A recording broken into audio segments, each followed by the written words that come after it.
The doctors told my daughter I have maybe a few weeks left. My heart is giving out. It has been beating for over a century, and it is tired. I am tired. But I am not done yet. I have something to say, and I am going to say it while I still can. I coached girls basketball for 48 years. Same school, same town, same gym.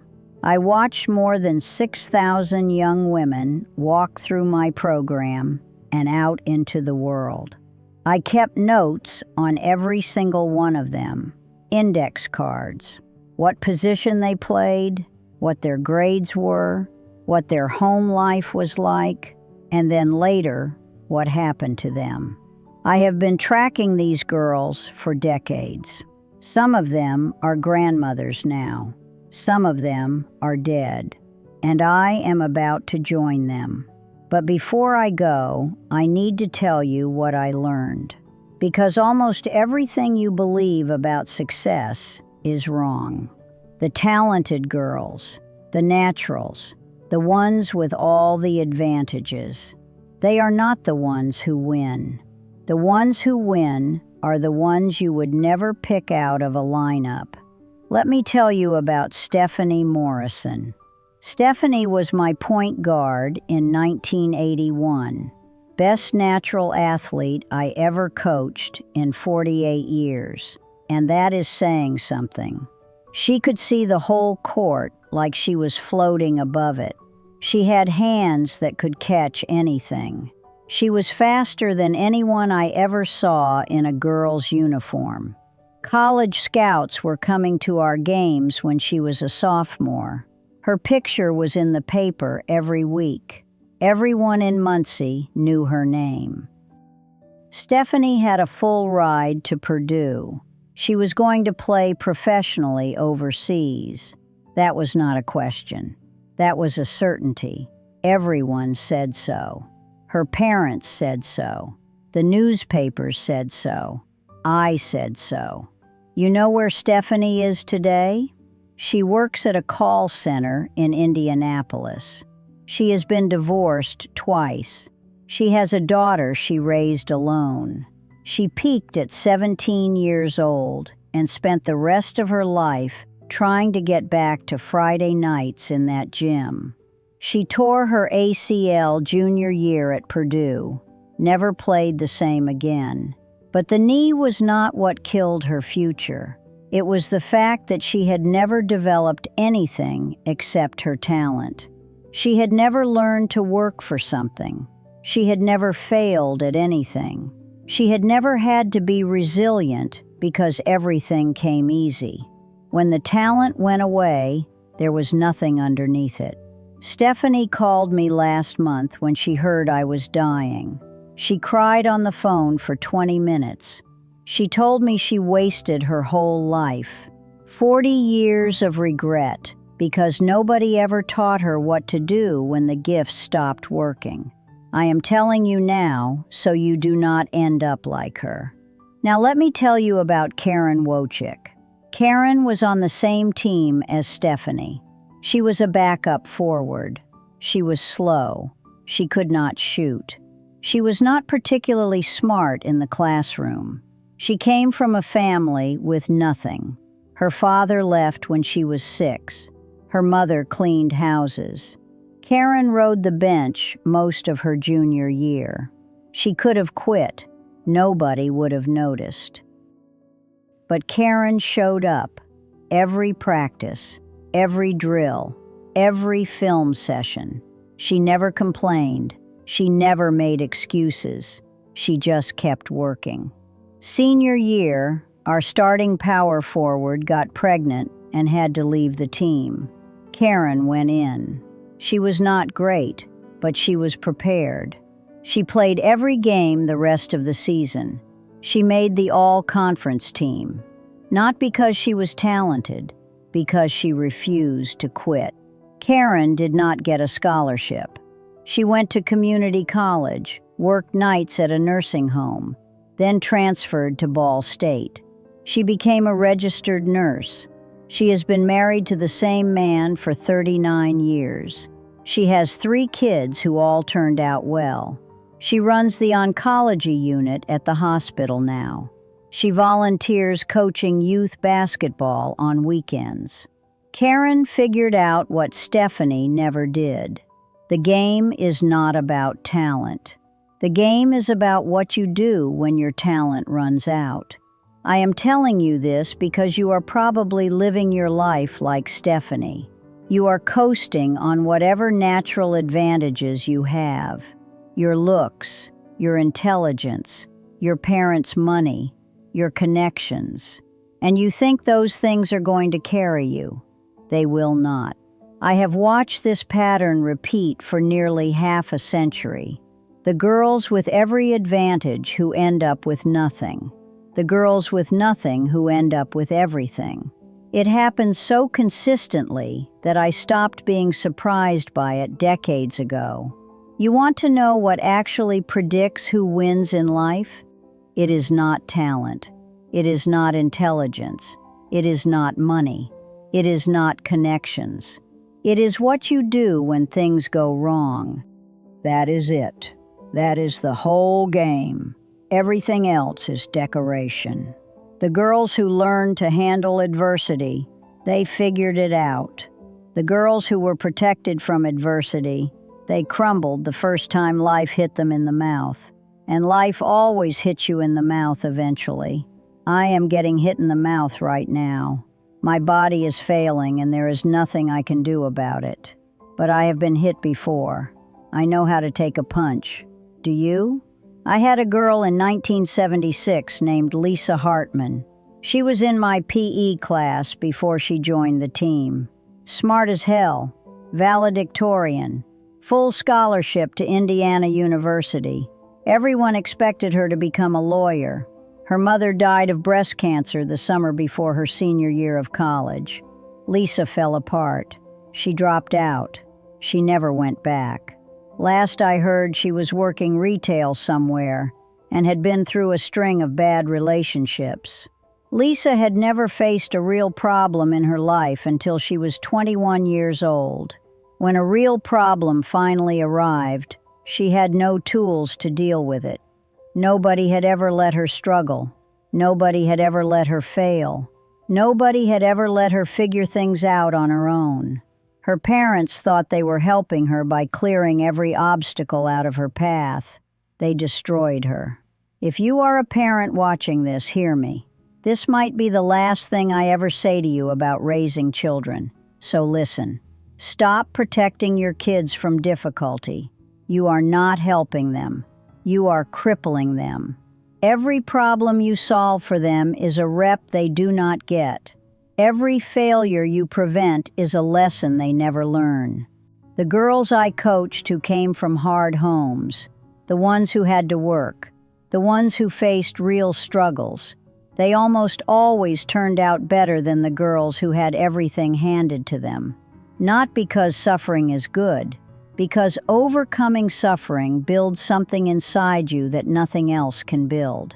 I am not saying make your children suffer on purpose. I am saying stop preventing them from suffering when suffering is natural. Let them fail the test. Let them get cut from the team. Let them figure out how to solve their own problems. The alternative is you raise a 35-year-old who cannot handle a setback without falling apart.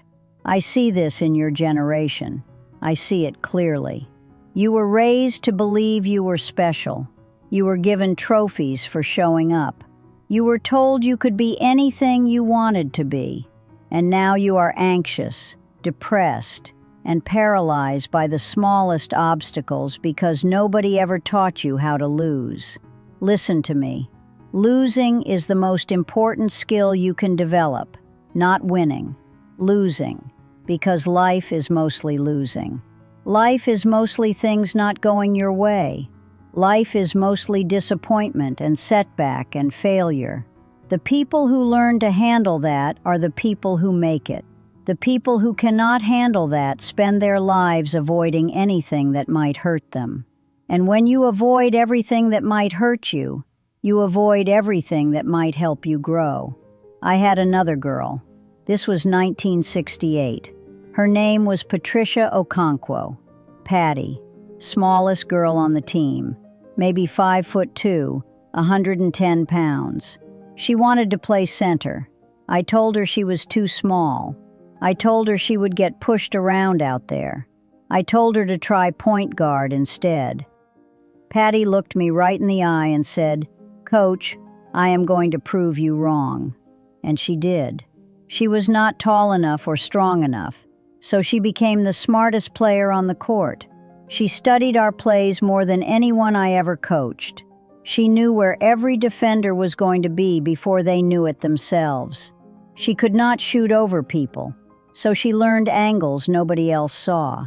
She could not outmuscle anyone, so she outpositioned everyone. Patty Okonkwo became a two-time All-State center, 5'2". She got a scholarship to a small college in Ohio. She became a high school coach herself for 25 years in Gary. Patty died last spring. Stroke. She was 74. I have outlived so many of my girls. That is the hardest part of getting this old. You bury the people you coached. You bury the people you taught. You bury everyone. But here is what I learned from Patty and from being wrong about so many girls. Never bet against someone who refuses to quit. Talent is overrated. Intelligence is overrated. Even hard work is overrated if it is not paired with persistence. The girls who made it were the girls who kept showing up after everyone else gave up. The ones who got knocked down and got back up. The ones who heard no and found another way. You can develop that quality. It is not genetic. It is not magic. It is a decision. You decide that you are going to keep going no matter what.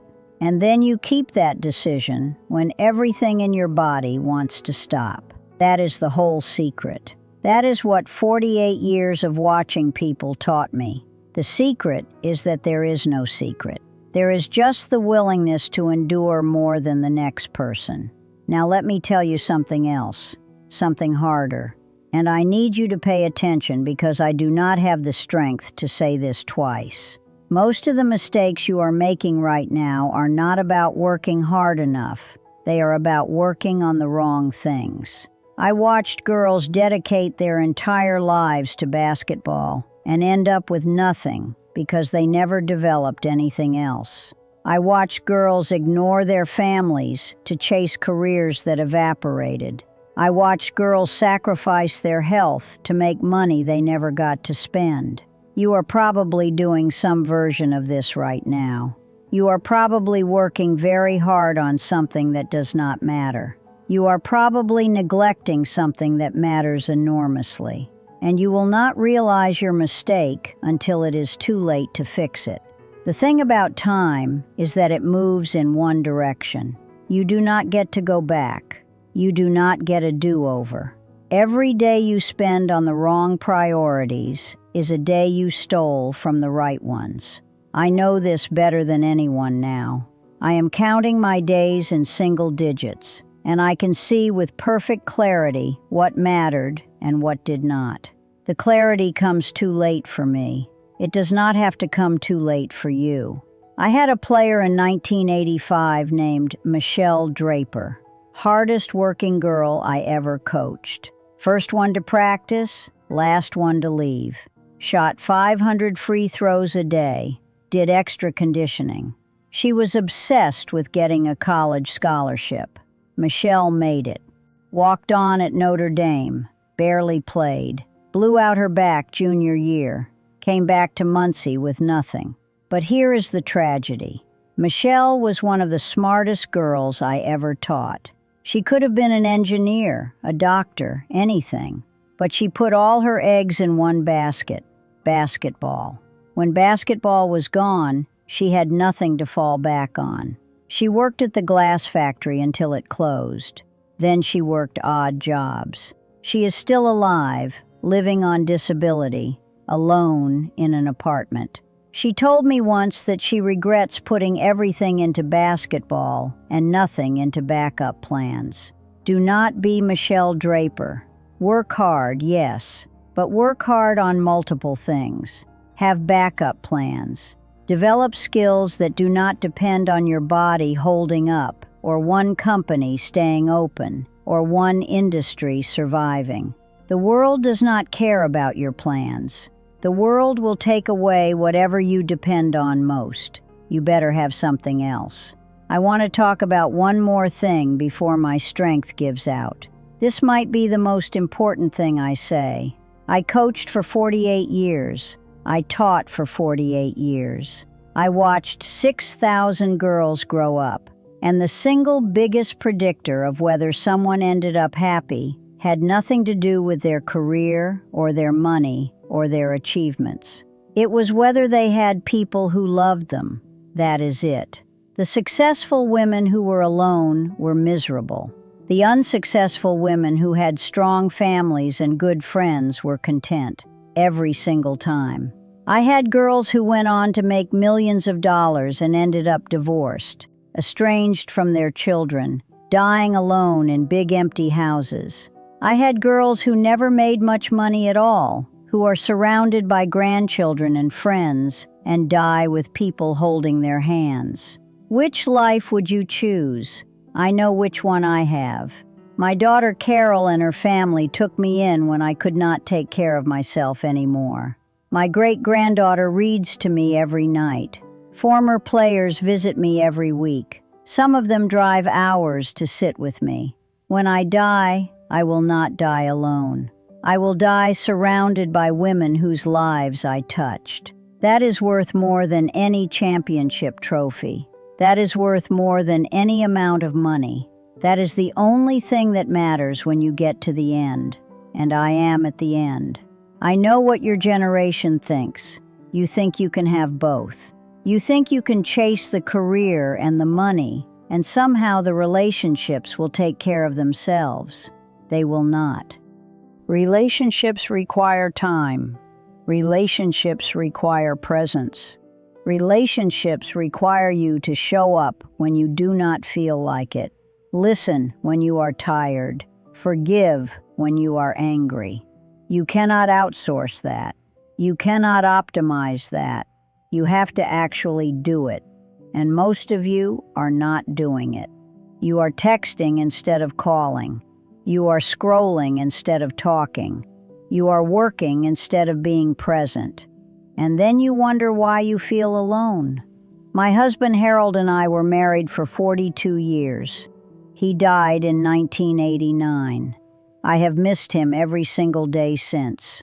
I will be seeing him soon. That is the one thing about dying that does not scare me. I get to see Harold again. We had a good marriage because we showed up for each other. Not because we were perfect. We were not perfect. We fought. We disappointed each other. We got on each other's nerves. But we stayed. We kept choosing each other. Every day for 42 years, we chose each other again. That is what love actually is. It is not a feeling. It is a decision you make over and over until one of you dies. Your generation wants love to be easy. It is not easy. It is the hardest thing you will ever do. But it is also the only thing that matters when you get to the end. I am 102 years old. I was born in 1923 on a farm that my family lost in the Depression. I have been alive for over a century. I watched the world change from when girls could not even play full-court basketball to women playing in the Olympics. I lived through a time when nobody thought girls' sports mattered at all. I fought for 48 years to prove them wrong. But human nature does not change. People are still the same as they were when I started coaching in 1954. They want the same things. They make the same mistakes. They have the same regrets. I thought I would have something more profound to say at the end. Some great revelation about the meaning of life. I do not. All I have is this. Show up. Keep showing up when it is hard. Develop the ability to handle failure. Work on things that matter. Build relationships and protect them. Do these things consistently for decades. That is the whole game. It is not complicated. It is just hard. I am very tired now. This is probably the last time I will speak to a camera, the last time I will coach anyone. But I want you to know something. You still have time. Whoever you are, whatever mistakes you have made, you still have time to change course. I do not have time anymore. My time is done, but yours is not. You do not have as much time as you think. Nobody does. But you have some. Use it, please. Use it before you end up like me, saying everything you should have said decades ago to a camera because you ran out of chances to say it in person. I have said what I needed to say. 48 years of watching people boiled down to this. 6,000 index cards. A century of living. And it all comes down to the same few things. Go call someone you love. Right now. Do not wait. Do not put it off. The phone is right there. I would give anything to make one more call to Harold. One more call to my mother. One more call to the girls I lost too young. You still can. So do it. Go.